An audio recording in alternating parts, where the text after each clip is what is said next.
ओम नमो भगवते वासुदेवाय। ओम नमो भगवते वासुदेवाय।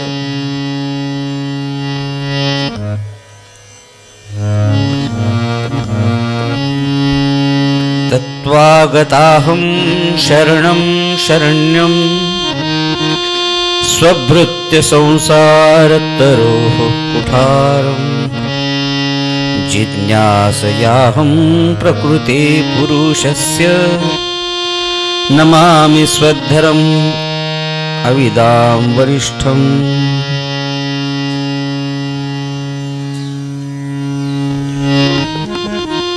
सच्चिदानंद परमात्मा भगवान गोपाल कृष्ण, आपण सर्व श्रीमद भागवत कथा प्रेमी कथेचे मुख्य यजमान, दिन यजमान, माझे सर्व संगतकार, ध्वनी व्यवस्था सांभाळणारे आमचे दादा, कॅमेरामन, या सर्वांच्या हृदयस्थ असणाऱ्या भगवंताच्या असीम कृपेत आपण आहोत. त्या परमात्म्याला साष्टांग प्रणिपात करून आजच्या मंगलदायी कथेला आपण सुरुवात करूया.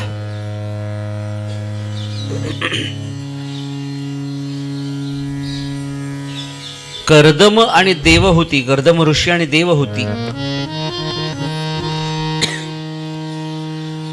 यांच्या जीवनाविषयी आपण सर्वांनी सकाळी चिंतन केलं. मला मुलगा झाला, पुत्ररत्न प्राप्त झालं की मी गृहत्याग करून निघून जाईन, तेव्हा काहीही प्रश्न विचारायचा नाही.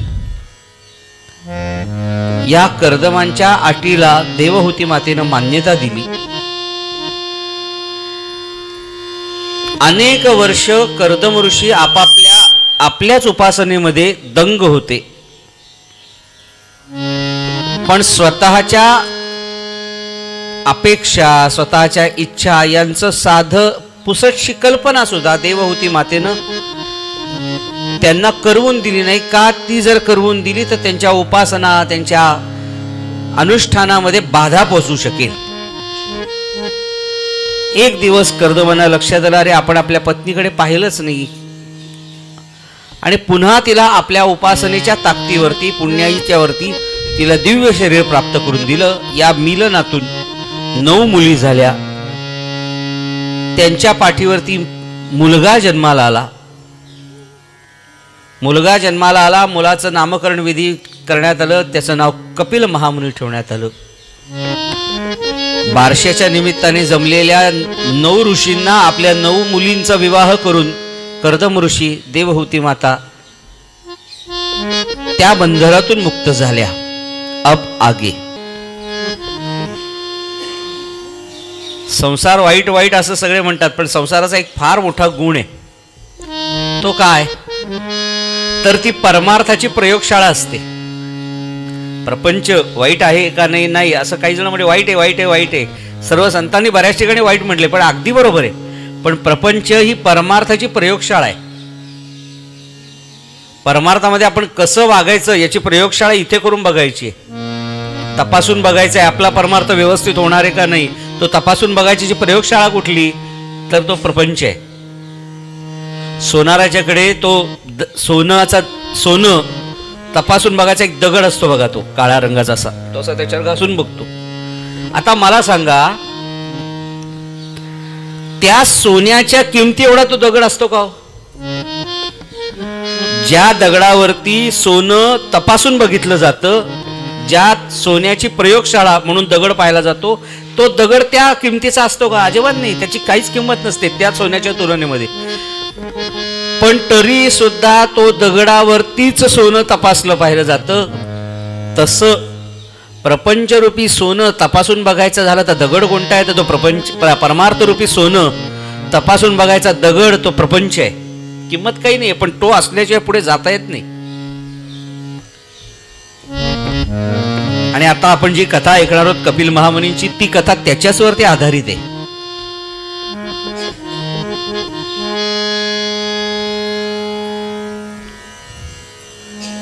शुकदेवजी महाराज वर्णन करतात राजा परीक्षिता,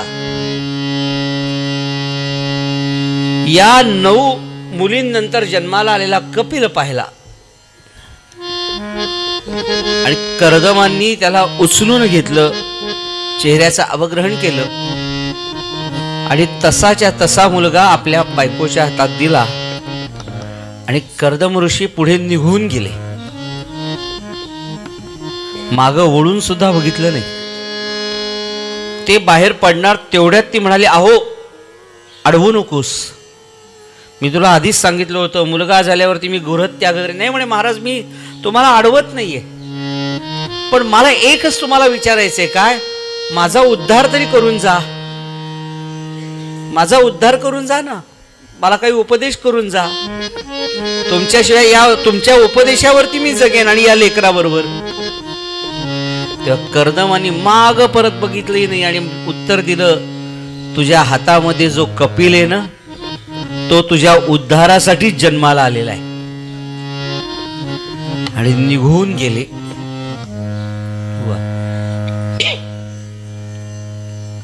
म्हणून म्हटलो, वैराग्य राग रसिको भवभक्ती निष्ठा, काल श्लोक आपण ऐकला. हे वैराग्य पाहिलं पण नाही हो. म्हणून आज आपण सकाळी पाहिलं बघा एक गोष्ट, की जोपर्यंत विषय समोर येत नाही ना तोपर्यंत वैराग्य सगळ्यांकडे. पण एकदा का विषय समोर आल्यावरती जर वैराग्य टिकलं तर ते खरं वैराग्य असतं. एक अकबर बिरबलाची गोष्ट आम्हाला कायम आठवते. अकबराने म्हणे 2 मांजरं पाळली होती. दोन मांजरं, अतिशय लाडकी होती त्याची मांजरं. तो जिथे जाईल तिथे त्या मांजरांना घेऊन जायचा. झोपायचं झालं तरी मांजरांना जवळ घेऊन झोपायचा, जेवायचं झालं तरी मांजरांना जवळ घेऊन झोपायचा. आणि ती मांजरं इतकी अकबराबरोबर माणसाळलेली होती की अकबर सांगेल तसं ते ऐकायचे. त्याला अकबराला एक लहर काय आली, आपली मांजरं आपल्या ताब्यात आहेत की नाही बघावी. म्हणून त्यांनी काय केलं प्रयोग, ताटाच्या शेजारी जेवायला बसला होता आणि 2 मांजरं ठेवली शेजारी. शांत बसून होती अशी ती गुरफटून बसतात बघा मांजरं, अशी तशी शांत झोपून बसली होती, डोळे मिटून बसले होते. अकबर खीर खातोय, हे खातोय, तरी अजिबात लक्ष नाही, कारण अकबराची ही भीती तेवढी. 2-4 महिने असंच झालं व्यवस्थित. बादशाह जेवायला लागला. अकबर आणि बिरबल नाही, बिरबल तुला माझी ताकद बघायची आहे का? हो म्हणे, आज दुपारी जेवायला ये माझ्याकडे. काय म्हणे विशेष? अरे तुला गंमत दाखवतो. काय, मी माझ्या मांजरांच्या डोक्यावर ठेवलेल्या समईच्या तिथनं निर्माण होणारा जो प्रकाश आहे ना, त्या प्रकाशातून जीवन दाखवतो बघ तुला, पण मांजर माझी जागची हलणार नाही. बिरबल म्हणला, हलवून दाखवल्यास? शक्यच नाही, ती माझ्या तावडीत आहेत. ठीक आहे म्हणे, बघू आपण. आणि व्हायचं तेच झालं. जाऊन पाहिलं, खरंच तसं झालं होतं. अकबर असा मस्त जेवायला बसला होता, मोठं ताटबीट असं, या बाजूला एक मांजर, या बाजूला एक मांजर. त्या मांजराच्या डोक्यावरती समया, त्या समया पेटो प्रज्वलित केल्या होत्या आणि त्या प्रकाशामध्ये अकबर जेवतोय. बिरबल म्हटलं, खावीन, सच बात आहे. तुम्हाला घाबरली ही मांजर? अरे बडे हम आदमी ही ऐसे है. अच्छा ठीक है, देखते है. आणि बिरबलांनी काय केलं, जाताना एक उंदीर घेऊन गेला होता आणि तरी काही गेलं नाही. तो बादशाह बसला होता, फक्त तिथं असा उंदीर खटकन सोडला. तो ते जे 2 मांजरं होती, त्या मांजरांना त्या उंदराचा वास आला. फक्त डोळे उघडले दोघांनी आणि दोघंही त्या मांजरं त्या उंदरावरती तुटून पडले. परिणाम ते तुटून पडल्यावरती डोक्यावर ठेवलेल्या समया होत्या त्या बादशाहाच्या पानामध्ये पडल्या. सगळं तेल तूप एकत्र झालं. जे व्हायचं ते झालं. दृष्टांत इथे थांबला. मला म्हणायचा मुद्दा, जोपर्यंत उंदीर समोर नव्हता तोपर्यंत मांजर शांत होती, तोपर्यंत ती शांत आहेत. पण उंदीर समोर आल्यावर ती शांतता टिकली का? नाही टिकली. तसं जोपर्यंत या इंद्रियांसमोर विषय येत नाहीत तोपर्यंत सगळी इंद्रिय शांत असतात. एकदा का ती इंद्रियांसमोर विषय आले हे काही नाही नाही काही नाही. म्हणून म्हटलो की प्रपंच ही परमार्थाची प्रयोगशाळा आहे. शुकदेवजी महाराज वर्णन करतात राजा परीक्षिता.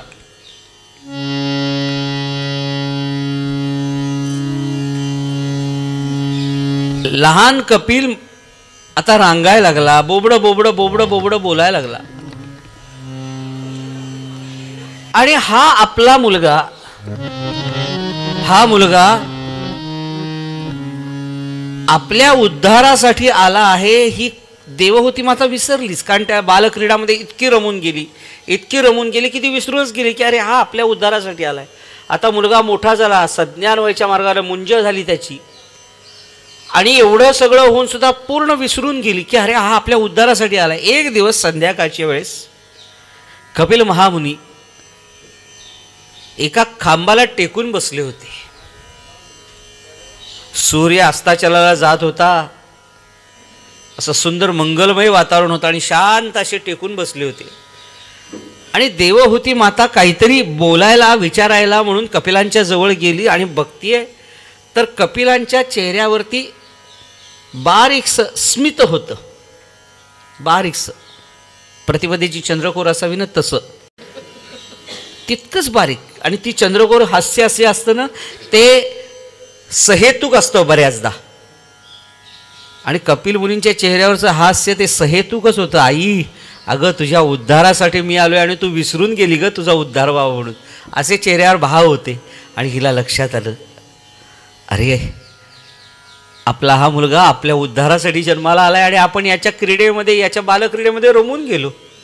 म्हणून शरण आली आणि हात जोडून उभी आहे आणि म्हणते तत्वागताहम शरणं शरण्यं स्वभृत्य संसार तरो कुटारं जिज्ञासयाहं प्रकृते पुरुषस्य नमामि स्वधर्मविदां वरिष्ठं तत्वागताहं शरणं शरण्यं स्वभृत्य संसार तरो कुठारं जिज्ञासयाहं प्रकृते पुरुषस्य नमामि स्वधर्मविदा वरिष्ठा तत्वागताहं शरणं शरण्यं स्वभृत्य संसार तरो कुठारं. शरण आली बाळा, मी तुला शरण आली. तू कसा आहे? स्वभृत्य संसार तरो कुठारं, संसार रूपी जंगलाचा, संसार रूपी वनाचा,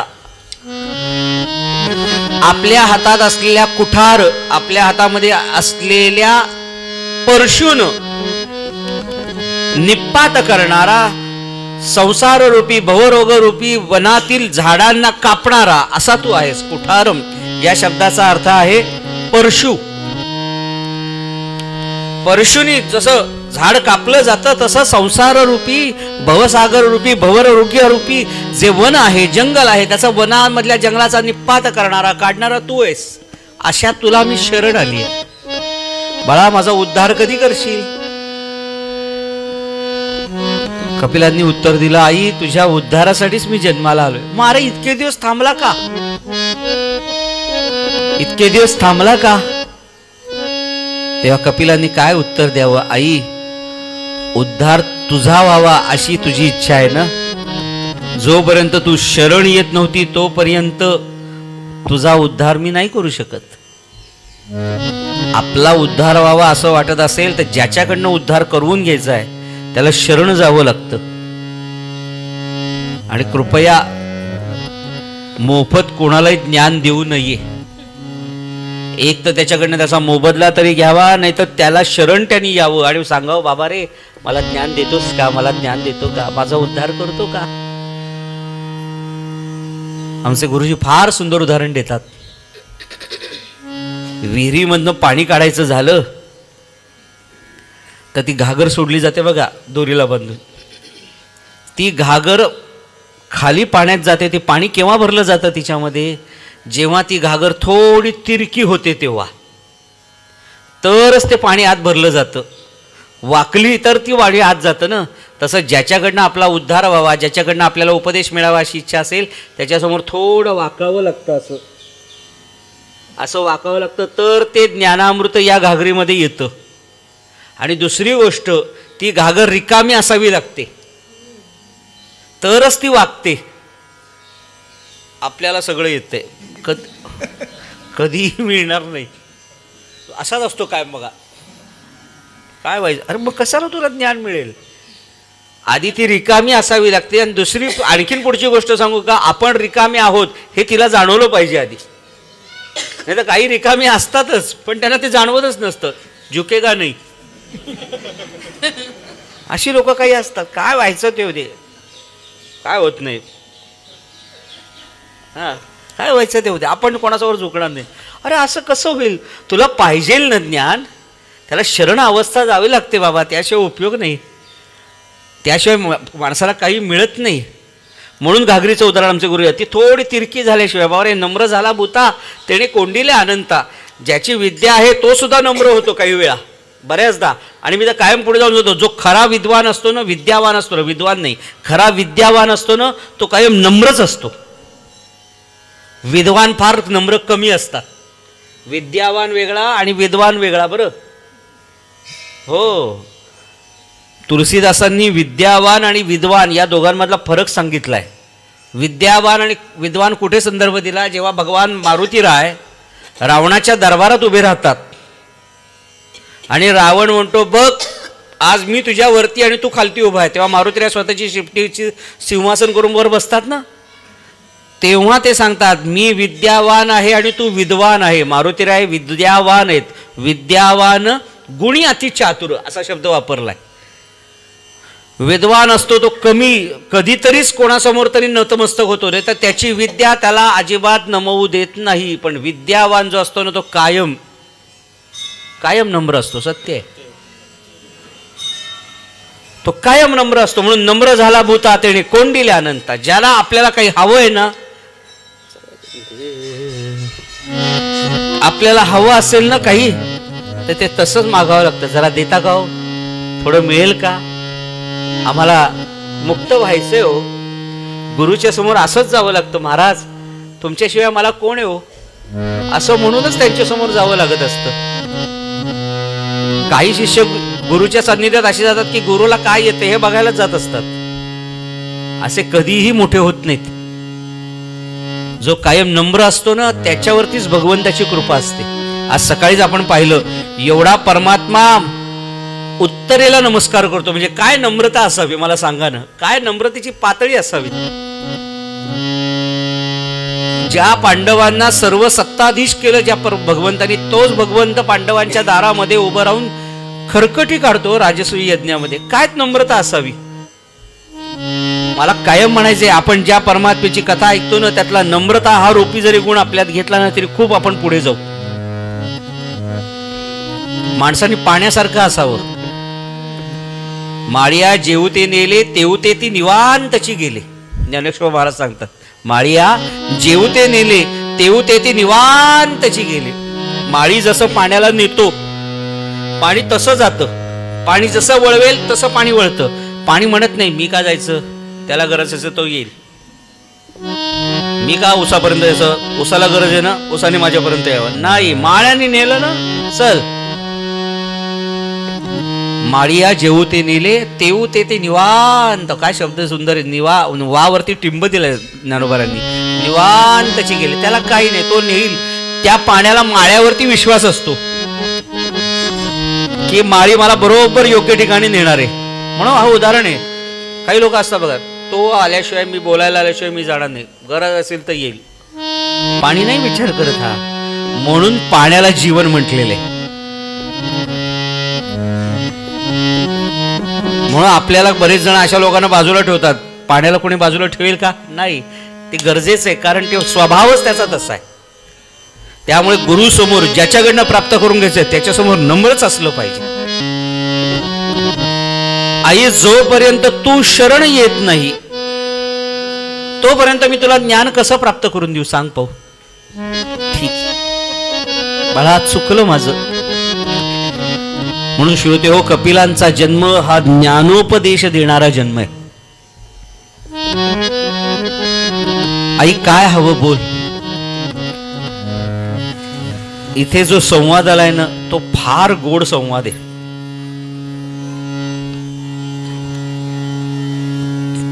आईला विचारते पहिला प्रश्न, बाळा मला सुख हवंय रे, सुख. मला सुख हवंय. आपल्या सगळ्यांना जो प्रश्न असतो ना कायम तोच प्रश्न इथे विचारला. सुख हवंय.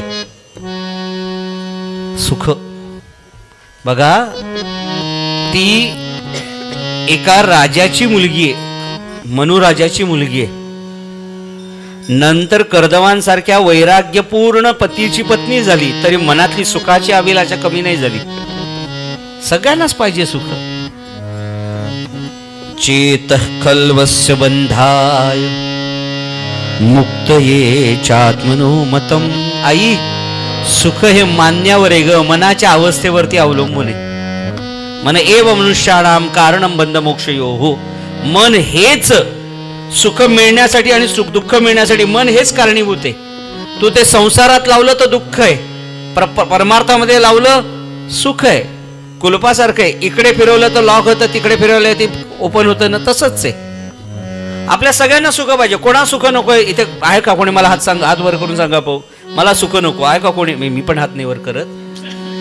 चुकून माकून तो तथाच तो म्हणायचा आणि पंचायत व्हायची अशी भीती असते आपल्याला. आहे का कोणाची हिंमत की मला सुख नको? चला, नको असं म्हणजे कोणाला नको असं नाही, हवंय म्हणजे सगळ्यांना हवंय. कोणाकोणाला सुख हवंय? हा, सगळ्यांच्या हातवर आहेत.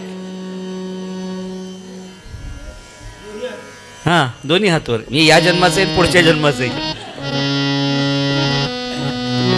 कर्दवान देवहूती कपिलांना हाच प्रश्न विचारला, मला सुख हवंय. ते सांगतात, आई तुला सुख या जगामध्ये सुख कोणालाही मिळत नाही. पूर्ण सुख कोणालाही मिळालेलं नाही. ते सुख मान्यावरती आहे आणि ती मनाच्या अवस्थेवरती अवलंबून आहे. आता या थंडीमध्ये पंखा आपल्याला नकोसा वाटतो, तोच पंखा आपल्याला उन्हाळ्यामध्ये हवासा वाटतो. सुख वाटतं आता याचं नाही, तेव्हा ते सुख वाटतं. मनावरती अवलंबून आहे ना आपल्या. काही जण अजूनही 5-5 वरती पंखे लावतात आपल्या इथे. आमचे 2 जण आहेत, बिचारा ते कुडकुडायला लागले शेवटी. मला म्हणायचा मुद्दा, तो पंखा, तो कूलर, एसी आत्ता नको वाटतो आपल्याला एवढ्या थंडीमध्ये, पण तो उन्हाळ्यामध्ये हवासा वाटतो. आत्ता त्याच्यावर सुख नाहीये माझं, पण उन्हाळ्या काळामध्ये त्याच्यावर सुख येतं माझं. याचं कारण आपल्या सगळ्यांची सुख ही प्रवासी सुख असतात. आत्ता याच्यावर सुख, नंतर त्याच्यावर सुख, नंतर त्याच्यावर सुख, नंतर त्याच्यावर सुख, त्याच्यावर सुख, अशी सुख वाढत वाढत वाटत वाटत जातात. त्यामुळे आपण जास्त दुःखी होतो. 3 प्रकारची सुख असतात. एक स्वाधीन सुख, एक अखंडित सुख आणि तिसरं असीम सुख. स्वाधीन सुख, सुख माझ्या स्वाधीन पाहिजे, मी म्हणीन तसं. स्वाधीन सुख, अखंडित सुख, त्या सुखाला कधी खंड नको. आणि असीम सुख, भरपूर शेवटपर्यंत सुख पाहिजे, असं आपल्या प्रत्येकाची अपेक्षा असते की नाही? या 3 प्रकारच्या सुखातच आपण सगळेजण असतो. मग ते दुःखाला तरी त्याच्यात तो सुख भोगायला लागतो. सुख मिळेल, सुख मिळेल, सुख मिळेल, सुख मिळेल, सुख मिळेल म्हणून आपण त्याच्यातच बसून राहतो. पेरू खूप सुंदर आहे, सुख आहे पेरूमध्ये, पण एखादीच बी अडकल्यावरती नाही का किती वेळ तो कार्यक्रम चालतो. एकच बारीक बी केवढीशी असते. मला तर ती बी बहुतेक दातात अडकण्यासाठीच तयार केलेली असते की काय असा प्रश्न असतो. कुठेतरी बरोबर अडकून पडते. सुख मिळालं की नाही पेरू खायचं, पण ते दुःख जाचत राहतं. कुठून खाल्ला पेरू, कशाला गरज होती, हे होतं का, हे सगळं नंतर खाताना विचार येत नाही आपला. सुख आहे, सुख आहे,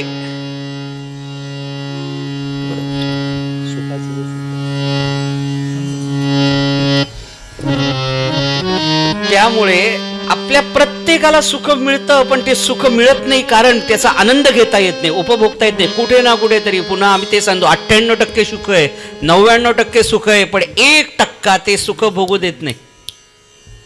मिळत नाही आपल्याला ते सुख. तो त्रास देता आपल्याला कायम. ते 1%, 2%. कायम आम्हाला लोक म्हणतात, बुवा आमच्याकडे सगळे हो, पण आला की समजायचं की याला 1%, 2% दुःख आहे. आणि काही लोक हुशार असतात बघा, काही नाही बरेच जण, त्या पण नंतर तो काय सांगतोय याच्याचकडे जास्त लक्ष असतं. मला खात्री आहे केळकरांना अनेक जण सांगतील कथा चांगली झाली पण कथेपेक्षा जेवणच चांगलं होतं. त्याच्या हे महत्वाचं सांगा, हे महत्वाचं सांगा.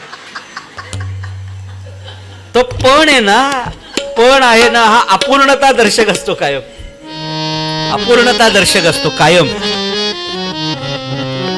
आणि खरं सांगू का, अपूर्णता हाच संसाराचा ब्रँड आहे. अपूर्णता आपण नाही कसं ब्रँडेड सगळं वापरतो, तसं संसाराचा ब्रँड कोणता? आता अपूर्णता. कोणाचा संसार पूर्ण नाही हो, तो कुठे ना कुठेतरी आपल्याला कमी पडतोच. इकडे शिवावं तर तिकडे फाटतं नाही का, वस्त्र एखादं जीर्ण, तसं आहे संसार. इकडे सांभाळावा तर तिकडे कुठेतरी उघडा पडतो, ते सांभाळावं तर तिसरीकडे कुठेतरी उघडं पडत असतं. सुखाची आपली अवस्था अशीच आहे.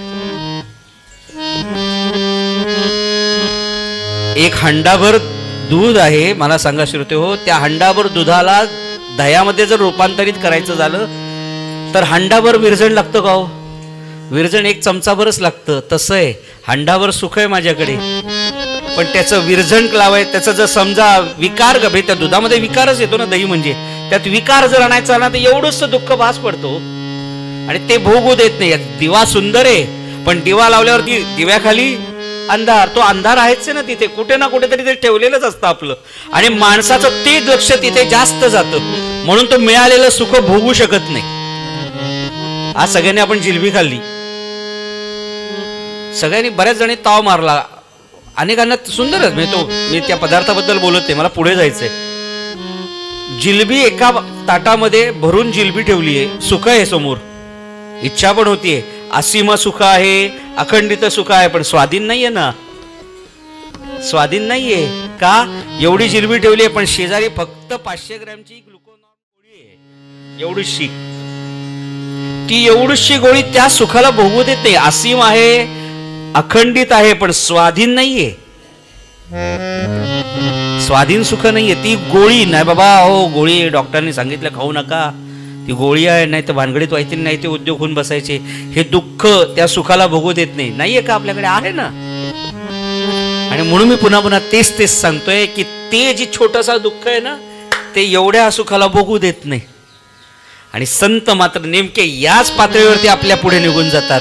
अरे तिकडे बघायचंच नाही, जे मिळाले ना त्याच्यात आनंद मान रे बाबा. ते किती मोठं करता येईल ते बघ. जे कमी आहे तिकडे बघूच नको, नाहीच बघायचं आपल्याला. असं म्हणतात बा, तुकोबारांची त्या गाढवावरून बसून इथं दिंड पण काढली होती. तुकाराम महाराज म्हटले, आवडे अगं काय गरज नाही, आपली वरात निघाली नव्हती ना, चल वरात निघाली आपली. कबीरजी लग्न करून आपल्या बायकोला घरी घेऊन आले आणि कबीरांचं घर, हे लग्नाला गेले आणि घर येईपर्यंत गावातल्या लोकांनी कबीरांचं घर जाळून खाक केलं होतं. जेव्हा कबीरजी घरात आले पाहिला तर सगळं घर जळत होतं. बायकोने विचारलं, महाराजजी हे क्या आहे? अरे म्हणे काही नाही, आपण घेणार ना म्हणून गावातल्या लोकांनी आतषबाजी केलेली आहे. असं कौतुक कोण करणार आपल्या गावातल्या लेकराचं? संत इथे पुढे जातात, इथे या मार्गावरनं पुढे सहज जातात निघून. तोच संतांचा मोठेपण आहे. राघवेंद्र स्वामी नावाचे एक संत होऊन गेले बघा, मंत्रालय वगैरे आपल्याकडे. त्यांची बायको त्यांना म्हणायची काय, अहो महाराज आपण एवढे गरीब आहोत, आपण एवढे गरीब आहोत, कोणी आपल्याकडे बघतच नाही हो. राघवेंद्र स्वामी पटकन म्हणजे, अगं किती चांगली गोष्ट आहे, कोणी आपल्याकडे बघत नाही. कोणी आपल्याकडे बघितलं की आपण जास्त कॉन्शियस होतो. कोणी बघाय, अरे काय आपल्याकडे बघण्यासारखं नाहीच आहे, त्यामुळे आपण आनंदात, आपण आपली भक्ती आनंदात करू शकतो. जे नाही त्याचा विचार नाही केला, आहे त्याचा विचार संतांनी केला, म्हणून ते सुखी होते. आपण मला हेच मिळालं नाही, मला तेच मिळालं नाही, काय राव आम्ही एवढं देवाचं केलं, काय नशिबी आमच्या. संत रडत नाही बसले, म्हणून त्यांच्या पालख्या उचलल्या जातात आणि आपल्याला उचलायला लोक बोलवावे लागतात. हा खूप मोठा फरक आहे.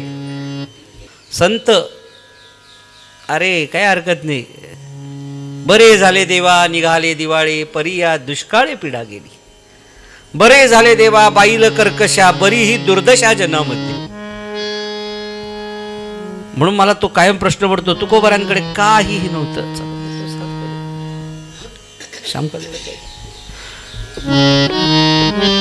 सगळं काहीही नव्हतं, तरी आज काय म्हणून म्हटलं ना, एका सुख किती असावं त्यांच्याकडे. रमा वल्लभ दारामध्ये जर उभा राहू शकतो, त्यांच्या कीर्तनात येऊन नाचू शकतो, यापेक्षा सुख काय असावं. म्हणून म्हणतो की काही नव्हतं काही नसे त्याचे दारी, परी कुबेर लोळे दारी. तो तिथे त्याचा संसार हा आनंदाचा संसार असतो, सुखाचा संसार असतो. आपला संसार सुखा न असतो. त्यांचा संसार सुखाचा असतो, आपला संसार सुखा न असतो. म्हणून आपण जास्त दुःखी असतो. आई तुला सुख हवं असेल तर तू बाहेर शोधू नकोस, सुख तुझ्यातच आहे. तो आयुष्यातला म्हणून हा उपदेश इतका सुंदर आहे. म्हणून म्हटलं पुन्हा बघा, तुम्ही प्रॅक्टिकली जातो हा उपदेश. कुठेही त्याला कुठे आध्यात्मिकता तर आहेच, पण कुठेही वेगळं पण नाही. एक प्रॅक्टिकली, आई तुला सुख हवंय ना, ते मिळणार नाही. जे मिळालं आहे त्याच्यातच सुख मान, तू आयुष्य सुंदर होऊन जाईल तुझं. जे मिळाले त्याच्यात सुख मान. सुखस्य दुःखस्य न कोपी दाता. कोणी सुखाचा दाता दुःखाचा दाता नाही. आपलं कर्म हेच आपलं सुख देतं, हेच आपल्याला दुःख मिळतं. जे मिळाले आनंद आहे. जैशी स्थिती आहे तैसाची तू राहे. पुढचं काय शब्द आहे? कौतुक तू पाहे संचिताचे. ठीक आहे, हरकत नाही. देवा दिलेस उत्तम, छान, तुझ्या कृपेने मिळालं, केवढा आनंद आहे. आपण फार कुरगुड कुरगुड कुरगुड कुरगुड कुरगुड करत बसतो. खुडगुड खुडगुड खुडगुड खुडगुड खुडगुड. महाराजांकडे एकदा एक सद्गृहस्थ गेले, म्हटले महाराज अहो काय त्रास येऊ संसारामध्ये, फार कटकट कटकट कटकट व्हायला लागली आता त्याची, कुरकुर कुरकुर करतो म्हणे संसार सगळा. महाराज म्हणाले तुझ्याकडे बैलगाडी आहे का? म्हणे आहे. ते बैलगाडीचं चाक असतं ते कुरकुर कुरकुर करतं का? म्हणे हो. मग त्यात काय करतो? म्हणे वंगण घालतो म्हणे थोडं, मग ते चाक व्यवस्थित. अरे म्हणे मग त्या संसार रूपी गाडीमध्ये वंगण घाल ना, रामनाम रूपी, सुख होऊन जाईल, मिळून जाईल तुला, सोपा विषय.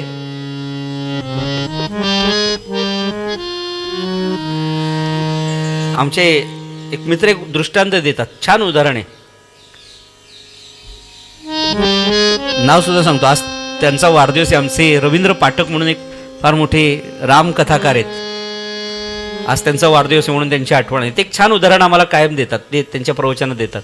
ते म्हणे एका जणांकडे जेवायला गेले होते आणि जेवायला गेले होते आणि जेवायला बसले आणि आमटी होती आणि आमटी भातावरती घेतली आणि भात खायला सुरुवात केला. व्यवस्थित झाला. त्यांना जरा थोडा ठसका लागायची वेळ आली म्हणून त्यांनी ती आमटी प्यायला सुरुवात केली. पण त्यांना लक्षात आलं यामध्ये एक महत्वाचा घटक नाहीये. ते काही बोलत नव्हते कारण यजमान शेजारी बसला होता. त्यांनी आमटी प्यायची ते वाट बघत होते आणि त्या काकांनी आमटी प्यायली आणि आमटी प्यायल्यावरती त्यांनी सौभाग्यवतीनं काय सांगितलं, अहो जरा आमटीमध्ये राम थोडा कमी आहे बरं, राम थोडा कमी आहे. ती म्हणाली अगो बाई माझ्या लक्षातच आलं नाही. असं करता का? पानामध्ये थोडा राम आहे तुमच्या, तो घालून घेता का? आणि दादाने सांगा थोडा राम त्याच्यामध्ये घालून घ्या. कुठला पदार्थ आहे आपल्या लक्षात आला, पण आपल्याकडचा हा प्रसंग घडला काय कळत नाही की काय, घरातलं संपलाय की काय कार्यक्रम, असे लगेच आपण सुरू करतो. म्हणून आमच्या घरात कटकटी जास्त होतात.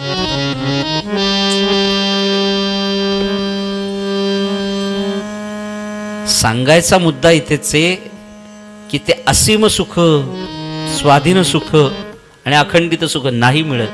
ते आतच आहे, ते आम्ही शोधत नाही. मग आईनं पुढचा प्रश्न विचारला, मग ते अखंडित आत जे सुख आहे ते मिळणार कसं बाळा? कपिलांनी उत्तर दिलं, केवळ आणि केवळ भक्तीनच ते प्राप्त होतं. भक्तीनच. देवा तू म्हणशील तसं, तू म्हणशील तसं. देवाला देत राहणं, देत राहणं, देत राहणं. काय पाहिजे देवा? हा बोल बोल. दिलं दिलं दिलं दिलं सगळं देणं आणि देताना कुठे भानावरती न लावून देतं. भक्ती भक्ती म्हणजे काय? काल आपण गोपींचं उदाहरण पाहिलं. कुठलाही संत घेऊन बघा, त्यांनी भगवंताला देताना भानावर राहून देऊन टाकलं. एक उन्माद अवस्था असते त्या भक्तीची सुद्धा. देताना मागं पुढे विचार करू नये. आपण बरेच जण करतो बघा तसं. दान देतो, इच्छा भरपूर होते, दान द्यावं दान द्यावं, पण दिल्यानंतर आपण विचार करत बसतो, अरे हे दान योग्य दिलं जाईल ना, वापर केला जाईल. तो आधी विचार करा. एकदा दान केल्यानंतर त्याचा विचार करू नये. देताना सश्रद्धेनेच ते दान द्यावं. नाहीतर भगवंता तुझं आहे, तुला अर्पण, या भावनेनं देत राहणं भगवंताला, तेच खरी भक्ती ती आहे.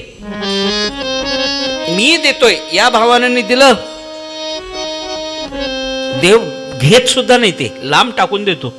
याचं उत्तम उदाहरण विदुराच्या घरच्या भगवान गोपालकृष्ण पोहोचले विदुरांच्या घरी. दुर्योधनाबरोबरची बोलणी फिसकटली शेवटची पण, आणि भगवंत पोचले विदुरा घरी. आपल्या कथा माहिती, कथेत जात नाही मी त्या. ती विदुर पत्नी भगवंताला समोर बसून तो केळीचा घड घेऊन आली आणि ते एक एक केळं उचकटतीये, त्यातला गर स्वतः खाते आणि भगवंताला साल देते. आणि भगवंत म्हणाले, काकू अशी गोड केळी मी कधी पाहिली पण खाल्ली पण नाही ग. काय प्रेम असेल. त्या गोपगोपिका भगवंताला एक वाटीभर ताक द्यायच्या हो, आणि त्या ताकासाठी परमात्मा नाचायचा त्यांच्यासमोर. मला सांगा, ज्याच्या घरात 9 लाख गायी आहेत त्याला अर्धी वाटी ताक मिळत नसेल का? पण त्या अर्धी वाटी ताकासाठी तो दुसरीच्या घरी जायचा, तिच्यासमोर ते नाचायचा. का नाचायचा? तर त्या ताकाच्या वाटीमागं लपलेल्या प्रेमासाठी परमात्मा नाचायचा आहे. भगवंता तेरा आहे तुझको अर्पण, अशा भावनेनं ते दिलो. अशा भावनेनं ते आयुष्यभर दिलं. आपण भगवंतासाठी एवढूच करून बघा, त्याची 6व्या फेर तो करतो की नाही पहा. आमचे महाराज तर फार छान शब्द वापरतात. महाराज म्हणतात, त्या परमात्म्यासाठी तुम्ही काडीनं द्या. परमात्म्याला तुम्ही काडीनं द्या, तो तुम्हाला गाडीनं परत करतो की नाही बघा. कोणाचं ठेवत नाही होतो, 6व्या देऊन टाकतो. नको बाबा, एवढीशी चिंधी. स्वतः परमात्मा आपल्या बहिणीच्या लज्जा रक्षणासाठी वस्त्र पुरवली नाही, स्वतः वस्त्र म्हणून उभा राहिला तिच्या भोवती. पण देताना तिनं भानावरती न ठेवता दिलं. अरे त्याला पाहिजे म्हटलं, घेऊन जा बाबा, चल लगेच. ती उन्माद अवस्था येते. असाच एक भक्त, गजानन महाराजांचा भक्त, महाराजांच्या जीवनातली कथा येते. घरामध्ये वहिनी भाकरी करत होती, थापत होती भाकरी, आणि ते पिठल्याचा असा घमघमाट येत होता. त्याला चुन म्हणतात त्या भागात, चुन भाकरी. असा तो घमघमाट सुटला होता झुणक्याचा. आणि तो घमघमाट सुटल्यावरती त्यांनी सांगितलं, वहिनी पटकन कर, लवकर कर, मला हे महाराजांना घेऊन जायचंय, मला हे महाराजांना घेऊन जायचंय. मिळेल ती ट्रेन पकडीन आणि मी महाराजांना हे घेऊन जाणार आहे. ती म्हणाली, हो भाऊजी, तुम्ही इकडनं ते तिकडे जाईपर्यंत गार होईल, त्यापेक्षा तुम्हाला पीठ देते, सगळे तिथे जाऊन करा. नाही वहिनी, माझ्याकडे तेवढा वेळ नाही, जेवढी भाकरी झाली तेवढी दे. आहे तसं पकडलं आणि त्या ट्रेनमध्ये पडला, उडी मारली चालत्या ट्रेनमध्ये. इकडे शेगावला महाराजांसमोर पंचपक्वान्नांनी भरलेली ताटं उभी होती. महाराजांनी तिकडे पाहिले नाही, म्हटलं आज माझ्यासाठी वेगळा जेवण येतंय.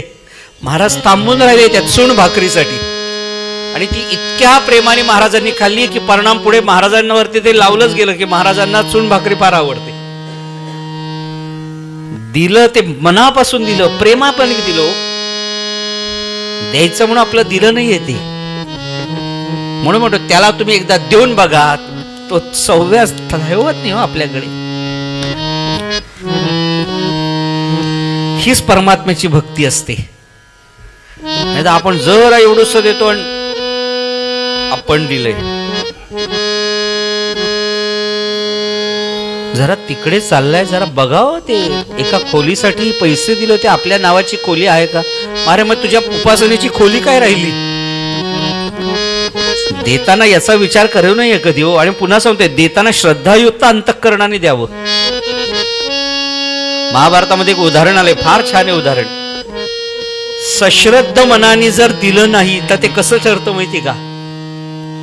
सश्रद्ध मनाने जर दान केलं नाही तर विना तोंडी लावणं जेवणं, तसं सश्रद्ध मनाने दिलेलं दान असतं. वाडगावर श्रीखंड आवडतं म्हणून नुसतं श्रीखंड खाता येईल का? नाही, त्याच्यावर थोडा तोंडीला खरडा लागतो की नाही? मिठाच्या शेजारची डावी बाजू लक्षात घ्यावी लागते की नाही आपल्याला? लिंबू, लोणचं वगैरे वगैरे. डाव्या बाजूला कोणते पदार्थ वाढायचे ठरलेले असतात, उजव्या बाजूला कुठले पदार्थ ठेवलेले भरायचे ठरलेलं असतं. मिठाच्या शेजारी कोणता पदार्थ वाढायचा हे ठरलेलं असतं. लवकर ते मीठ आपलंसं करेल असा पदार्थ वाढायचा नसतो, तो पदार्थ इकडे खाली आणायचा असतो. पण त्या पदार्थाचा ओघळ येऊन पोळी ओली होणार नाही हे बघायचं असतं. तसं विना काय उदाहरण सुंदर आहे बघा.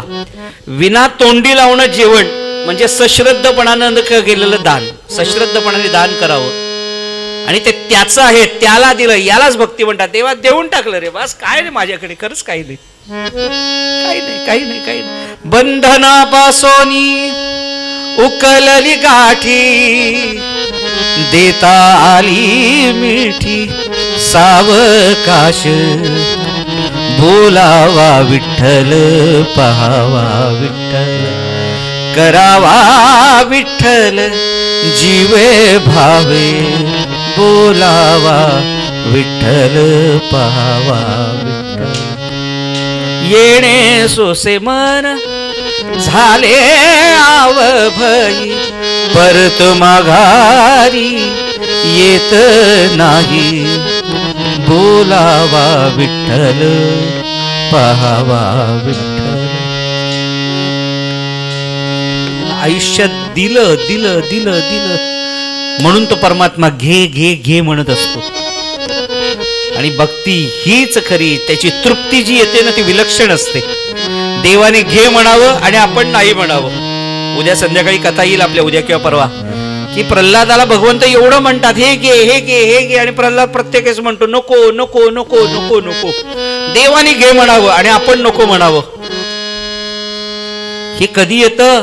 ही भक्तीची तृप्ती असते. बस नको. आई तू भक्तीपूर्वक अंतःकरणाने भक्तीनं विचार कर, तुला सुख जवळ सापडेल. पण बाळा ही भक्ती कुठे मिळेल?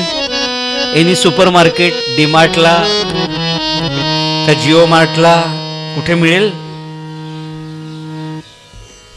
कपिलांनी उत्तर दिलं. बघा हा संवाद कसा चाललाय बघा. आईनं काय विचारली की मला सुख पाहिजे. आई सुख मनावरती अवलंबून आहे. तू मन योग्य ठिकाणी ठेवलं, सुख तुझ्या जवळ आहे. सुख कुठे आहे? बाहेर नाही, ते आत आहे, ते भक्तीनं कळेल. असा संवाद. आता भक्ती कुठे मिळेल? तर कपिल उत्तर देतात, आई ज्याचं मन देवाशी एकरूप झालंय त्याच्यापाशी तू तुझं मन लाव. ज्याचं मन देवाशी एकरूप झालंय त्याच्यापाशी तू मन लाव, म्हणजे सत्संग. राज मिले गजराज मिले सुख साज मिले सब कुछ मिले पर सत्संगति मिलना मुश्किल है. सत्संगत्वे निस्संगत्वम. काय श्लोक आहे ते सुंदर आलाय हो. सत्संगत्वे निस्संगत्वम निस्संगत्वे निर्मोहत्वम निर्मोहत्वे निश्चलत्वम निश्चलत्वे जीवन मुक्ती. सत्संगातून निस्संग प्राप्त होतो, निस्संगातून निर्मोह प्राप्त होतो, निर्मोहातून निश्चलत्व प्राप्त होतं, आणि एकदा निश्चलत्व प्राप्त झाले की जीवन मुक्ती ठरलेली आहे. साधूचं शरण जा. साधूला, साधू हा शब्द फार छान आहे.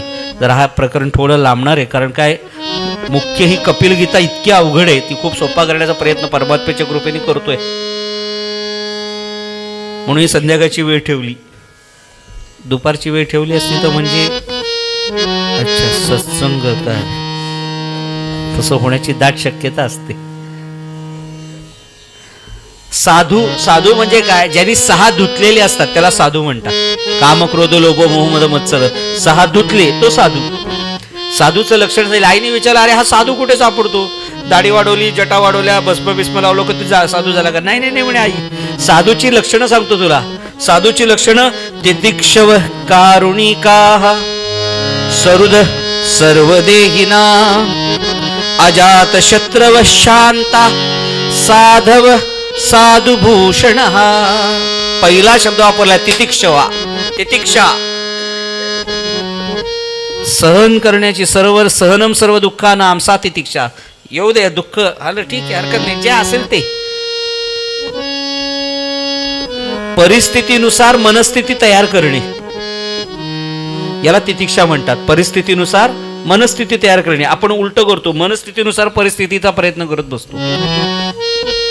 आपण कॅब बुक करतो बऱ्याचदा, काही जण ती बुक केल्या गेल्या लगेच त्या ड्रायव्हरला फोन लावतात, कुठे आहेस? अरे दिसतंय ना तुला, तो 2 मिनिटात येतोय म्हणून, जरा थांब ना, थोडी सहनशक्ती ठेव. ए कुठे आहे? कुठे काय कुठे? बरं मग ठेवू का? बरं मग ठेवू का? असं ए कुठे आहे? कशाला कुठे? थांब. अरे तो आणि त्या याच्यावर दिसत असतो का, हा आत्ता इकडनं येतोय, इथे आता तो टर्न घेणार, आपल्याकडे येणार, आणि आता आपण 2, आणि तो सांगतो 2 मिनिटात पोहोचेल, 3 मिनिटात सांगेल. थांब ना जरा, कशाला एवढी घाई? ती साधं उदाहरण देतो, ती लिफ्ट असते ना, लिफ्ट मी आमच्या इथलं सांगतोय, ती लिफ्ट 0ला असते आणि आपण कुठे 7व्या 8व्या मध्ये असतो, ती एकदा बटन दाबल्यावरती ते कळतही नाही, वर येते. काय झालं? खटखट खटखट दाब, अरे येते ना ती, तू 4-5 वेळा दाबल्याने ती काय लवकर वेगाने येणार नाहीये. सहनशक्ती नाही हो माझ्याकडे. लिफ्टचं दार ऑटोमॅटिकली बंद होतं आणि एक बटन वेगळं असतं की ते दाबल्यावर पटकन क्लोज होतं. ते कशासाठी? अगदी इमर्जन्सीसाठी आहे, नाहीतर ते 3 ते 6 सेकंदात बंद होतं. थांब ना 6 सेकंद. ते लिफ्ट खाली येईपर्यंत सुद्धा काही जण मोबाईलमध्ये लगेच चॅटिंग कर, अरे रेंज नाही आहे, आम्हालाही दिसतंय, काय इथे वेगळं चॅटिंग करतोयस तू? बोबडे क्लासेस तिथे पण चालू असतात. सोन्या मी निघालो, सोन्या म्हणे सोन्या.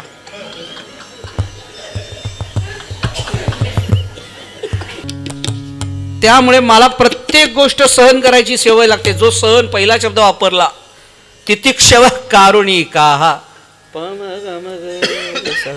तितिक्षव कारुणिका, सुहृद सर्व देहिनाम, सर्वांच्या बाबतीत समबुद्धी असतो. हा माझा तो तुझा. याला शब्द वापरलाय सिंपथी आणि एम्पथी. इंग्लिशमध्ये 2 शब्द येतात, सिंपथी अँड एम्पथी. सिंपथी या शब्दाचा अर्थ असतो सहानुभूती, आणि एम्पथी या शब्दाचा अर्थ असतो समान अनुभूती. एखाद्याला जर ठेच लागली, आपण पाहतो अरे अरे वाईट झालं असं आपण पटकन म्हणून जातो, पण ते ठेच लागल्यानंतरची जी वेदना त्याला झाली ती आपल्याला होते का? नाही होत. पण त्याला होणारं दुःख आणि मला होणारं दुःख समान येतं, त्याला एम्पथी असं म्हणतात. एखाद्याचे 2 भावंड आहेत, सख्खी भावंड, त्याचे दोघांचे वडील गेले, तर जो दुसरा पहिला भाऊ असतो तो असं म्हणतो का, माझ्या भावाचे वडील गेले, मला काय त्याचं? पण जो सहृदय जर दोघं भावंड असतील तर त्यांना मिळणारं दुःख समान असतं, की दोघांचेही वडील गेले, ते दुःख समान आहे. तसं या पातळीवरचे आहेत की त्याला होणारं दुःख मलाही होतं, म्हणून गायीच्या पाठीवरती मानलेले वड तुकोबरांच्या पाठीवरती उमटले. ही एम्पथी, सहृदयता म्हणतात याला. म्हणून ज्ञानेश्वरांनी रेड्याच्या पाठीवरती हात फिरवला, फक्त डोक्यावर हात ठेवले, ती रेडा वेद बोलायला लागला. का? ती एम्पथी जागृत केली दोघांमधली, तुझी समान अनुभूती. अरे तूही तेच आहे, चल बोलायला, चल बोलायला. नुसतं भिंतीवर बसले आणि चल ग माय आपल्याला जायचंय असं म्हणून ती भिंत उडायला लागली. हो, संत याला म्हणतात जो सहन करतो, जो करुणा अवस्थेत असतो, शरण आलेल्याला सुद्धा, अपकार कर्त्यावरती सुद्धा उपकार करतो, तो संत असतो. याचं उत्तम उदाहरण जगद्गुरु तुकोबार आहे. ज्या रामेश्वर भट्टांनी तुकोबारांची गाथा बुडवायला लावली, त्याच रामेश्वर भट्टांना तुकोबारांनी स्वतःची आरती करायला लावली. तुकिता तुळणीसी तुका ब्रह्मासी आले, म्हणून रामेश्वरी पायी मस्तक ठेविले, आरते तुकारामा स्वामी सद्गुरु धामा, सच्चिदानंद मूर्ती पाय दाखवे आम्हा, आरते तुकारामा. त्यातले जे तुकिता तुळणीसी तुका ब्रह्मासे आले, म्हणून रामेश्वरी, रामेश्वर भट्ट वाघोलीकर, अपकार केला पण उपकार केला. कसा? दाखवतोस तुला म्हणून नव्हे, आरती करवून घेतली. कारण तुकोबारांनी ती करुणा इतकी प्राप्त होती. एखादा गाथा बुडवायची असती तर केलं असतं का? उठाव केला असता त्यांनी, वाटेल त्या पातळीवरती जाऊन रामेश्वर भट्टावरती केस केली असती. याचे तुकाराम असेल रोज सकाळी 9 वाजता प्रेस कॉन्फरन्स घेऊन रोज बोलत बसले असते.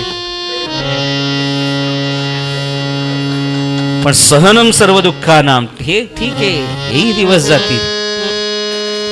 ही माझ्या सहनशक्तीची परीक्षा आहे, ही माझ्या सहनशक्तीची परीक्षा आहे. आणि त्या तितिक्षेतून ती कारुणिका भाव प्राप्त होत असतो. त्या कारुणिक भावेतेतून सहृदयता प्राप्त होत असते. ती सहृदयता आली की माणसाला अजात शत्रुत्व प्राप्त होतं. अजात शत्रुत्व प्राप्त झालं की तो शांत होत राहतो. उथळपणाला खळखळाट फार असतो बघा. जो शांत असतो ना तो डोह असतो. डोह शांत असतो कारण त्याची खोली आहे. आणि त्या खोलीमध्ये कारुणिका, तितिक्षा, अजात शत्रुत्व हे गुण भरलेले असतात. म्हणून तो डोह शांत असतो.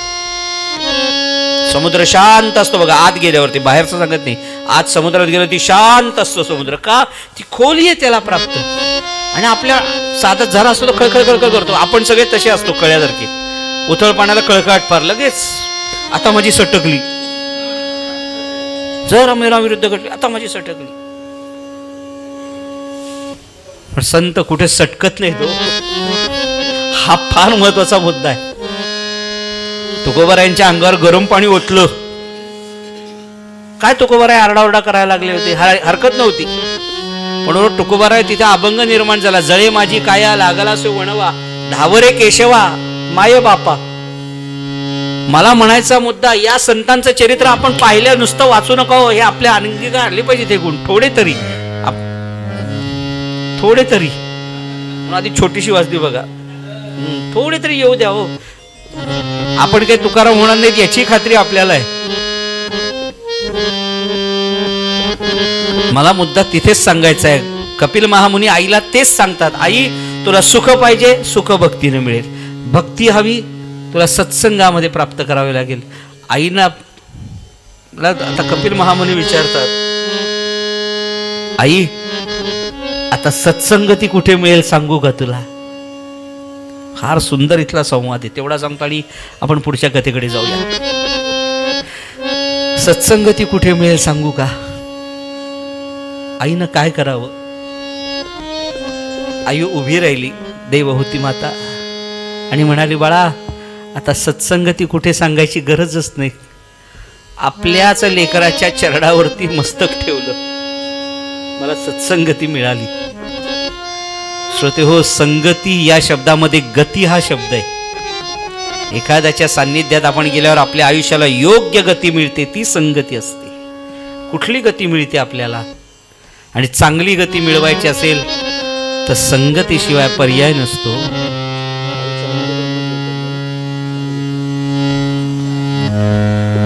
म्हणून अशी संगती आपल्याला प्राप्त व्हावी, तो राम आपल्याला प्राप्त व्हावा. रामाला शोधायचं झालं तर कुठे शोधावं? कबीरांना एकदा प्रश्न विचारला, राम हवाय आम्हाला, राम हवाय आम्हाला, तो कुठे मिळेल? तर कबीरांनी उत्तर दिलं, पृथ्वी काहे की बड़ी, या इस दुनिया में कौन कौन बड़े हैं. फार सुंदर काव्य. इस दुनिया में कौन कौन बड़े हैं, कौन बड़े हैं? सगळ्यांनी ठरलं की इस दुनिया में सबसे बड़ी पृथ्वी, पृथ्वी सबसे बड़ी, कारण ती आपल्या सगळ्यांना धारण करते ना, काही बोलत नाही, शांत आहे. पृथ्वी सबसे बड़ी, पृथ्वी सबसे बड़ी. कबीर जी म्हणाले, अरे पृथ्वी काहे की बड़ी, वो तो शेष के माथे पे खड़ी, इसलिए शेष सबसे बड़ा. ठीक है म्हटलं, कबीर जी कह रहे तो इसलिए शेष सबसे बड़ा, शेष सबसे बड़ा. कबीर जी पुढे म्हणाले, अरे शेष काहे का बड़ा, वो तो शंकर जी के गले में पड़ा, इसलिए शंकर सबसे बड़ा. सगळे म्हणाले, भोलेनाथ महाराज की जय, शंकर सबसे बड़ा, शंकर सबसे बड़ा. कबीर जी पुढे म्हणाले, अरे शंकर काहे का बड़ा, वो तो कैलाश में पड़ा, इसलिए कैलाश सबसे बड़ा. सगळे म्हणाले, काय कबीरजींना बहुते वेळ लागले, पण आता कबीरजी म्हणतात म्हटलं कैलाश सबसे बड़ा, कैलाश सबसे बड़ा. कबीरजी पुढे म्हणाले, अरे कैलाश काहे का बड़ा, उसे तो रावण ने 2 बार उखाड़ा, इसलिए रावण सबसे बड़ा. तर सगळे म्हणाले, रावण कसं काय बड़ा? ठीक है, रावण महाराज की जय, रावण महाराज की जय, रावण सबसे बड़ा, रावण सबसे बड़ा. कबीरजी म्हणाले, अरे रावण काहे का बड़ा, उसे तो बाली ने अपने पाँव में पाड़ा, इसलिए बाली सबसे बड़ा. कुठनं बाली आणला यांनी? ठीक आहे, बाली सबसे बड़ा. राम कबीरजी म्हणाले, बाली काहे का बड़ा, ही अवधी भाषा आहे त्यामुळे इथे पाडा शब्द येतो. कबीरजी म्हणाले, बाली काहे का बड़ा, उसे तो राम ने 1 बाण में पाड़ा, इसलिए राम सबसे बड़ा. सगळे म्हणाले सुटलो बाबा एकदाचे. राम सबसे बड़ा, राम सबसे बड़ा, सियावर रामचंद्र की जय असे म्हणून मोकळे झाले. कबीरजी म्हणाले अरे ठहरो बेटा, राम काहे का बड़ा, वो तो संतों के हृदय में पड़ा, इसलिए संत सबसे बड़ा, संत सबसे बड़ा. आणि देवहूती माता, शुकदेवजी महाराज वर्णन करतात राजा परीक्षिता, देवहूती मातेनं भगवान कपिलांच्या चरणावरती मस्तक ठेवलं आणि स्वतःला सिद्ध करून घेतलं. देवहूती मात्याला जिथे सिद्धी प्राप्त झाली त्या गावचं नाव सिद्धपूर असं नाव पडलं. आणि देवहूती मातेचा उद्धार त्या गावी झाला, त्यामुळे त्या गावाला दुसरं नाव पडलं, त्याचं नाव मातृगया.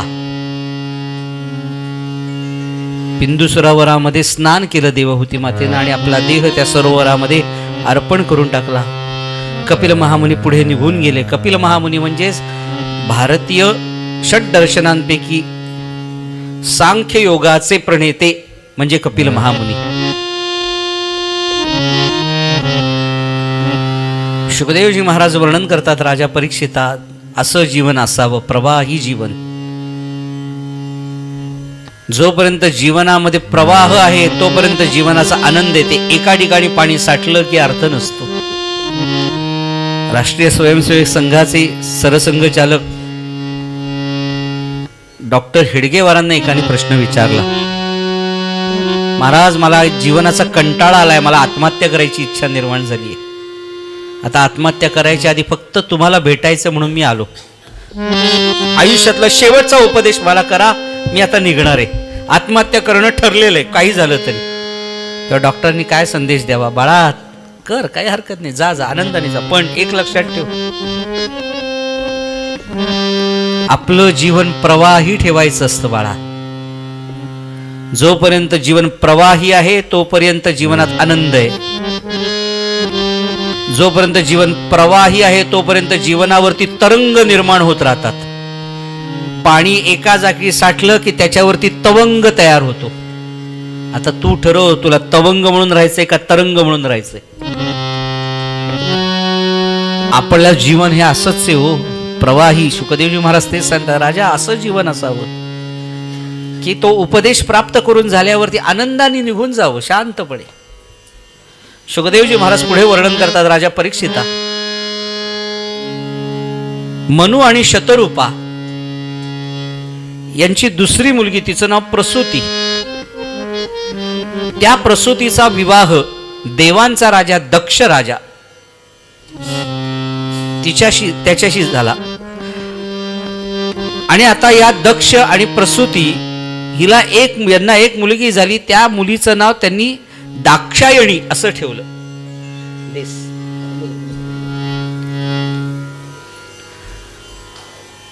दाक्षायणी असं तिचं नाव ठेवलं, दक्ष राजाची मुलगी. आणि या दाक्षायणीचा विवाह भगवान शंकरांशी झाला. भगवान शंकरांची पहिली पत्नी दाक्षायणी आहे बरं. तिचं नाव सती, दुसरं नाव सती, पहिलं नाव दाक्षायणी, मग पार्वती, दुसरं लग्न पार्वती. अनेकांना हे पैकी नाही म्हणून हे सांगतो. दाक्षायणी ही भगवान शंकरांची पहिली पत्नी आहे. आणि दक्ष राजा हे आता शंकरांचे सासरे झाले. पण याचा परिणाम उलटा झाला. आपण त्याचे सासरे आहोत म्हणण्यापेक्षा तो माझा जावई आहे असा अहंकार दक्ष राजाला निर्माण झाला. आणि त्यात आपण सगळ्या देवांचे राजा म्हटल्यावर काय, आपल्याकडे हातात सत्ता सगळी. शुकदेवजी महाराज वर्णन करतात राजा परीक्षिता, एकदा प्रसंग असा घडला, एक यज्ञ होता आणि त्या यज्ञामध्ये सगळे देव उपस्थित होते. 3 आसनं ठेवली होती. भगवान शंकर, भगवान विष्णू, भगवान ब्रह्मदेव, या बाजूला सगळे देव आणि एका बाजूला दक्ष राजाचं आसन. सगळे देव, 3ही देव वेळेवर पोचले होते. पण अध्यक्ष दक्ष राजा असल्यामुळे अध्यक्ष नेमके उशिरा, कायमच उशिरा येतात तसे अध्यक्ष उशिरा पोचले. हो, काहींना उशिरा याची सवय असते. आणि जे अध्यक्ष असतात ना त्यांना तर ठरलेच असतं लोकांना तिष्ठत ठेवायचं आपल्यासाठी. त्यालाच प्रतिष्ठित म्हणतात. जो आपल्यासाठी लोकांना तिष्ठत ठेवतो तो प्रतिष्ठित. अहो अजून आले नाहीत, अजून आहे, फोन करा ना जरा. काही लोक फोन केल्याशिवाय घरातनं निघतच नाही. 4 वाजता पोहोचायचं असतं, ते 4 वाजता घरातनं निघतात. 2 फोन आले, अहो निघा, अहो निघाल, हे काय चप्पलच काढतोय, घरात तंगड्या तोडून पडलेला असतो, अजून येऊ दे जरा 2-3 फोन, जरा माझी किंमत त्यांना कळू दे. तुला सांगितले ना 4ची वेळ. आणि एवढं करून सुद्धा त्यांना भाषणात काय म्हणायचं, आज आपले अध्यक्ष वेळात वेळ काढून आले. अरे उशिरा आलाय तो, कसला वेळात वेळ काढून आलाय ते. आणि सगळ्यात सुंदर गोष्ट म्हणजे जो अध्यक्ष असतो ना, तो पूर्ण कार्यक्रम कधी बसत नाही बघा. येतो, थोड्या वेळ थांबतो, मला पुढचा कार्यक्रम. अरे तुला सांगितलं ना 4 ते 6 तुला या कार्यक्रमात थांबायचं. म्हणून म्हणतो तो अध्यक्ष असतो तसा स्वतःला काहीतरी वेगळंच समजत असतो. तसा दक्ष राजा आहे, आधी अहंकारी भयंकर, कारण देवांचा राजा. त्यात शंकरांना आपला जावई करून घेतला म्हणजे काय, स्वस्तात मिळालेलं जावई शंकर. एवढा मोठा माणूस सहज मिळालाय, अरे इझिली ऍक्सेसेबल. शंकर काय, तुम्हाला काही काम आहे लगेच काम करून देतो. साहेब नाही, शंकर आपलेच आहेत. अशा भूमिकेतला तो दक्ष राजा होता. आणि एकदा घडलं असं, त्या यज्ञामध्ये दक्ष राजा आला आणि दक्ष अध्यक्ष आले म्हटल्यावरती सगळे देव उभे राहिले हात जोडून. राजा आले आपले म्हणून उभे राहिले. फक्त हे 3 जण उभे राहिले नाहीत, ब्रह्मदेव, भगवान ब्रह्मा विष्णू महेश. ते उभे राहणं शक्यच नव्हतं, नाहीच राहायचं, तरी का म्हणून उभं राहावं. ब्रह्मा विष्णू उभे राहिले नाहीत म्हणून दक्ष राजाला वाईट वाटले, उलट त्याने त्यांना नमस्कार केला.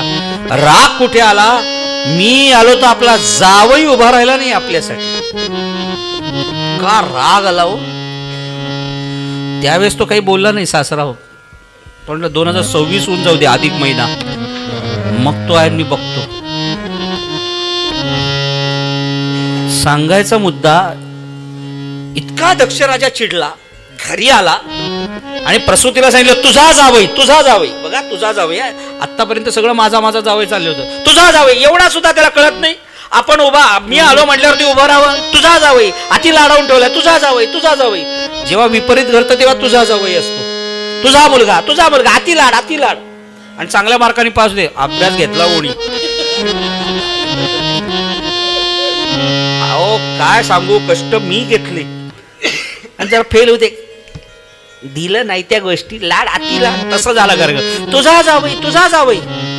परिणाम दक्ष राजाने जाहीर केलं, तुझ्या जावयाला आपल्या सासऱ्याविषयी जरा सुद्धा आपुलकी नाही, जरा सुद्धा मान सन्मान नाही. आजपासून आपले आणि आपल्या जावयाचे संबंध संपले. दाक्षायणीशी ही घरं दार बंद झाली आजपासून, असं जाहीर केलं. प्रसूतीने अनेक प्रसंग, अहो ठीक आहे, आणि घरच तसं घडलं होतं. भगवान शंकर काही नाही हो. आम्ही भगवान शंकरांचं वर्णन एका शब्दात करतो, all magic no logic is equal to भगवान शंकर. शांत असतात. शंकर अनुरागे, भगवान शंकर. त्यांना माहितीच नाही दक्ष राजा आलेला वगैरे, तरी हा चिडलेला होता. आणि शंकराच्या नावाने दक्षराजाने फतवा काढला, इथून पुढे कोणत्याही यज्ञामध्ये सगळ्यांना बोलवा, आपण माझ्या जावई, आता माझा जावयाशी काही संबंध नाही. शंकरांना बोलवलं तर याद राखा, शंकर जर तिथे आलेले दिसले तर दक्ष येणार नाही यज्ञामध्ये. यज्ञामध्ये दक्षाचं स्थान फार महत्वाचं असतं, गुरुजींना विचारून घ्या नंतर. तो बली दक्षाला द्यावा लागतो यज्ञामध्ये, आहुती ती द्यास, ते महत्वाची आहुती. त्याशिवाय कोणी शंकर नाही चालणार. हा फतवा वाचला भगवान शंकरांचे पीए असणारे नंदी खवळले. माझ्या मालकाला वाटेल तसं बोलणारा हा कोण, चहापेक्षा गिटली गरम. त्यांनी दुसरा शाप देऊन टाकला शंकरांना, नंदीनं. काय ताकद बघा. अरे दक्षा, मी करतोस, मी. एक दिवस हे जे मस्तक आहे ना धडाला चिकटवले, ते धडा वेगळं होऊन जाईल आणि मी म्हणणाऱ्या बोकडाचं तोंड तुला लागेल. हा फतवा दक्षाचे पीए होते, गादीचे ऋषी, त्यांनी पाहिला. त्यांनी नंदीला शाप देऊन टाकला, नंदी माझ्या मालकाला बोलणारा तू कोण, सत्य तुला मी शाप देतो, या जगामध्ये शंकर सोडले तर तुझं स्वतःचं मंदिर असं कुठेही उभा राहणार नाही. पूर्वापार काल म्हणून नंदीचं मंदिर आत्ता बांधली कुठे कुठे, पण पूर्वापार नंदीचं फक्त मंदिर कुठेही नाही, का तो शाप तिकडे मिळालाय. आणि एक दिवस काय झालं, या दक्ष राजानी एक महायज्ञ सुरू केला. मी गंमत बघा श्रोते हो, या सगळ्यामध्ये सर्व देवांना सहकुटुंब सहपरिवार निमंत्रण होतं, पण भगवान शंकरांना निमंत्रण पाठवण्यात आलं नाही. स्वतःची सख्खी मुलगी, आता आपल्याला माहिती आहे माहेरी काही कार्यक्रम असला की पहिलं निमंत्रण तिला असतं, ती पहिली येते असं पदर खोचून, काम काही करणार नाही, हे चला हे करा, हे झालं का, ते झालं का, ते झालं का, असं ते लक्ष ठेवायला काही माणसं लागतात ना, त्यातले ते कार्यक्रम असतात. पहिलं मुलीला निमंत्रण, ते गेलं नाही हो.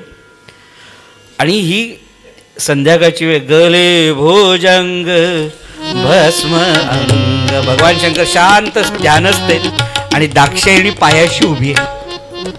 आणि सहज दाक्षायणीचं लक्ष आकाशाकडे गेलं तर काय दिसलं, अनेक विमानं आपल्या वडिलांच्या राज्याकडे जाताना दिसली, देवांची विमानं.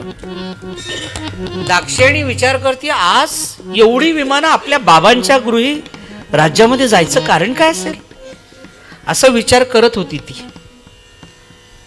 तेवढ्यात एक लेडीज स्पेशल विमान निघालं होतं. लेडीज स्पेशल विमान, सगळ्या लाडक्या बहिणी होत्या त्याच्यामध्ये बसलेल्या.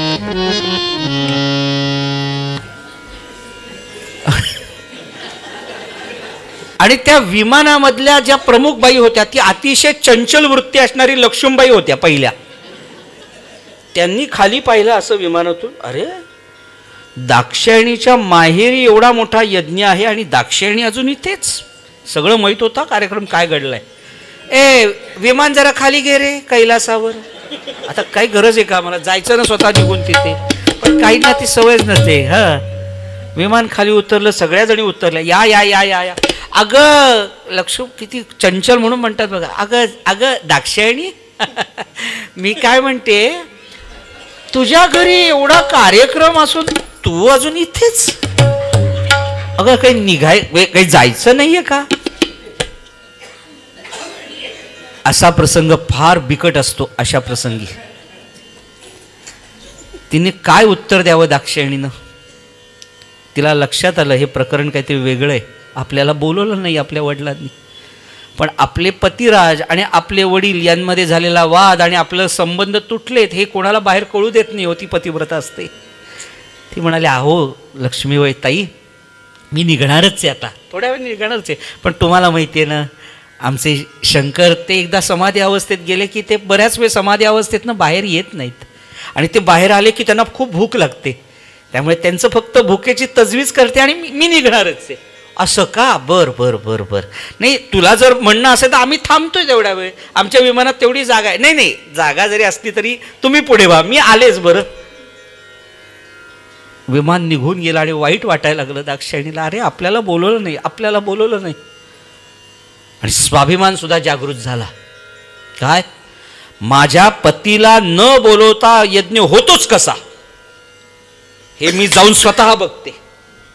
म्हणून निघणार तेवढ्यात पतिराजांना विचारायला गेली, अहो अहो अहो आपल्या तुमच्या सासरी, बघा तुमच्या सासरी, माझ्या माहेरी नाही, तुमच्या सासरी एवढा मोठा यज्ञ चाललाय, आपण गेलं पाहिजे की नाही, आपण गेलं पाहिजे की नाही. गले भोजंग भस्म अंग. भगवान शंकर इतके गोड हसले तिच्याकडे बघून.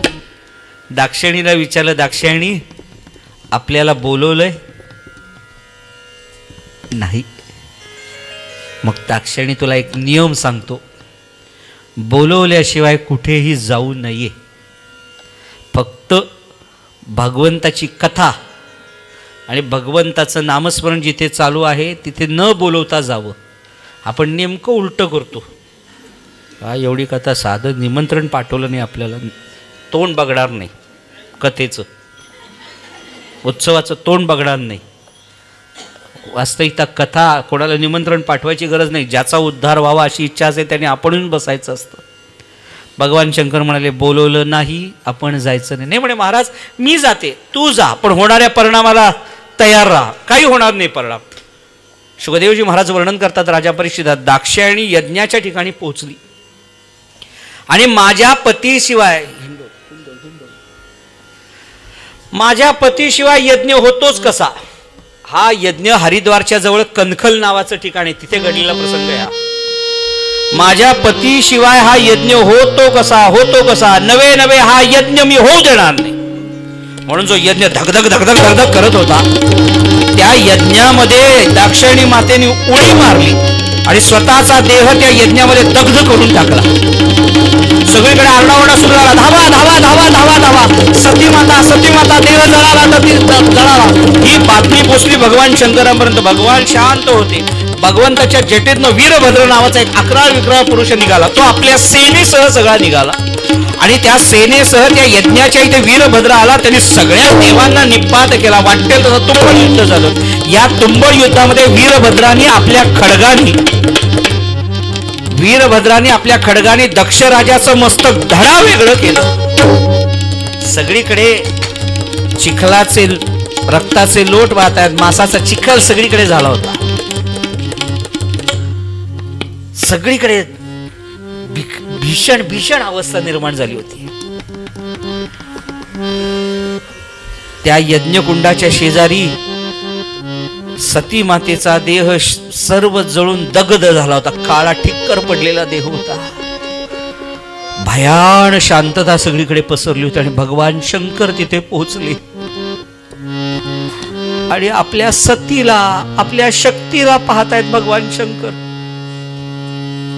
पाहतायत तर काय, दग्ध झालेला देह पाहिला तो तसाच उचलला आणि हे सती हे सती हे सती अशा कावऱ्या बावऱ्या नजरेनं भगवान शंकर तीनही लोकांमध्ये ते सती मातेचं कलेवर घेऊन फिरायला लागले. हे सती हे सती हे सती, तू परत ये, तुझ्याशिवाय शंकर राहू शकत नाही.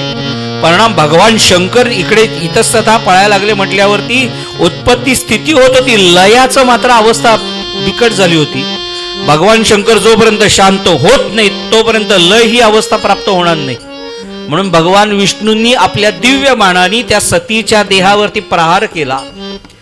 त्या सतीच्या देहाचे 51 तुकडे झाले आणि ते 51 तुकडे भारतासह भारताच्या आजूबाजूच्या भागांमध्ये प्रदेशांमध्ये पडले.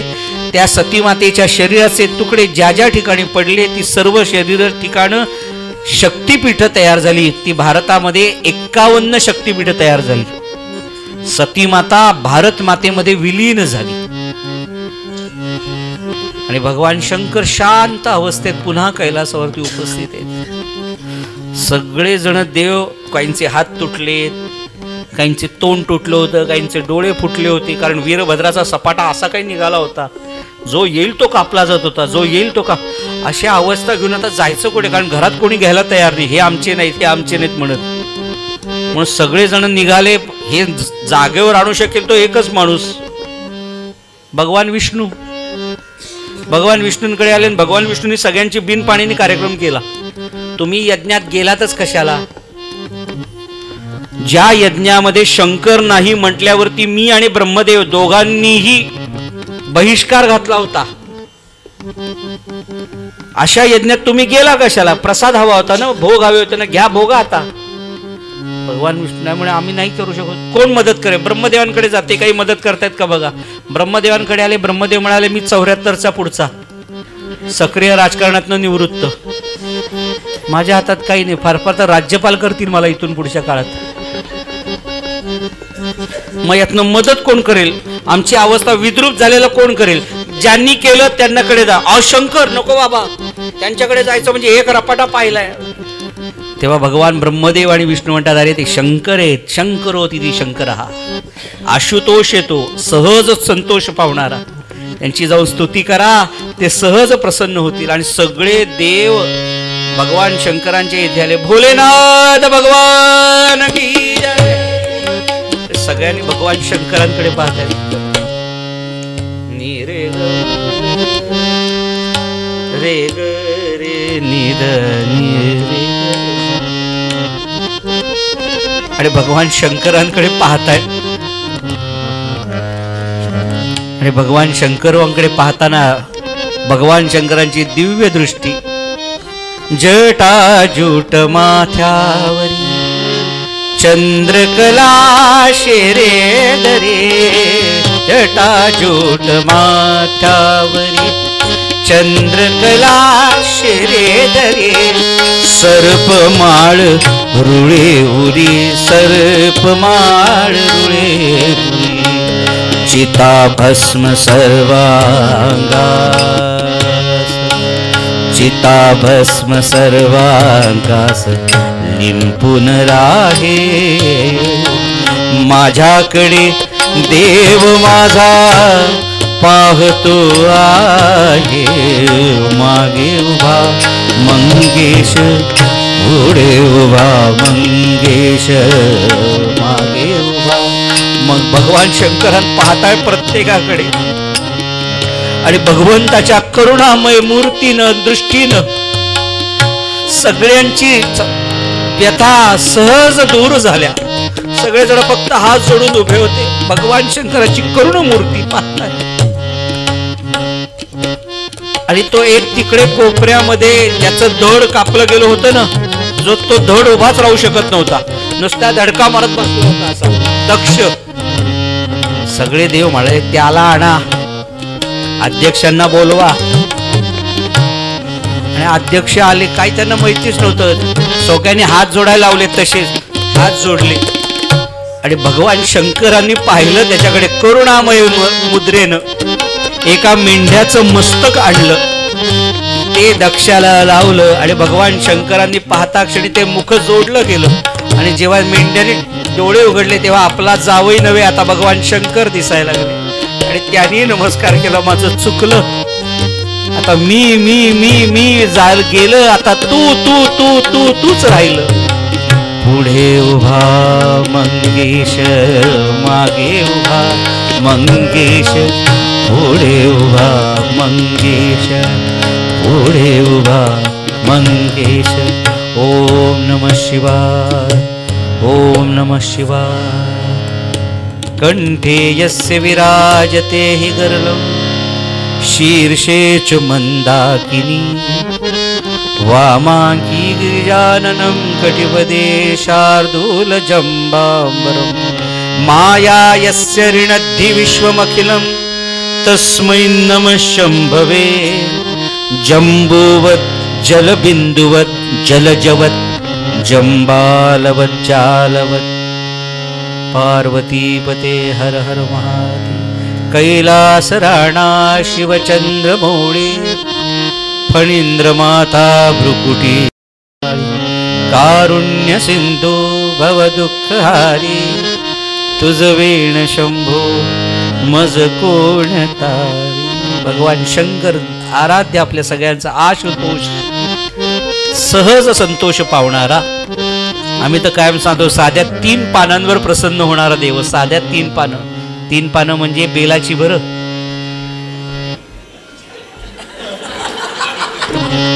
त्याला बाकी कशाची अपेक्षा नसते. सगळ्यात नश्वर असणारं धोत्राचं फुल त्याला लागतं. इतका साधा देव येतो, साधा साधा म्हणून म्हटलं त्याला आशुतोष म्हणतात. पटकन संतोष पावणारा. आणि शंकर होती ती शंकरा, जगात चांगलं घडवणारा ती देवता आहे. शुकदेवजी महाराज वर्णन करतात, राजा परीक्षिता भगवान शंकरांनी सगळ्यांवर कृपा केली, दक्ष राजाला सुद्धा पुनर्स्थापना करून दिली. परीक्षिताने विचारलं, महाराज यात मुलींचं सांगितलं, मुलांचं काय?